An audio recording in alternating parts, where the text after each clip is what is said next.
Il se glisse dans les marais comme un murmure dans le brouillard. Pas de rugissement, pas de battement d'ailes, juste une sensation étrange, comme si quelque chose observait et attendait. Ce n'est pas un dragon de feu, ni un seigneur des cieux. Il est la crainte qui stagne dans l'eau, le reflet déformé dans les flaques immobiles. Son corps est long, sinueux, presque serpentin. Ses écailles sont sombres, d'un noir luisant, comme du verre mouillé. Ses ailes, fines et tendues, ressemblent à des voiles brisées. Ses cornes pointent vers l'avant, comme pour percer le mensonge. Et son sourire, toujours là. Moqueur, vide de pitié. Il ne vit pas dans un château de pierres précieuses. Il vit dans la boue, sous les ruines, dans les troncs d'arbres creux gorgés d'eau, là où la lumière n'entre pas, là où la terre pourrit. Et pourtant, il voit tout, le moindre pas, la moindre goutte, le moindre souffle retenu. Il n'attaque pas d'abord, il attend, il observe.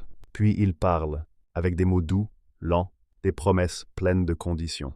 Car sa force n'est pas brute, elle est lente, toxique, inévitable. Il aime les secrets, les regrets, les cœurs faibles. Et ceux qui pensent pouvoir le défier, il les étudie, puis les ronge. Son souffle n'est pas un brasier, c'est une pluie verte, acide, qui creuse les boucliers, qui dissout l'acier, qui efface le passé. Il est patient, il est rusé. Il est roi d'un royaume que personne ne convoite, mais que tous finissent par craindre. Les marais le servent, les ruines le protègent, et le silence est son armée.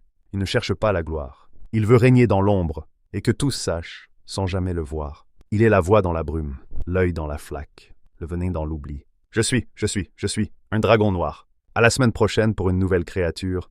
Dis-moi en commentaire quelle créature tu veux voir.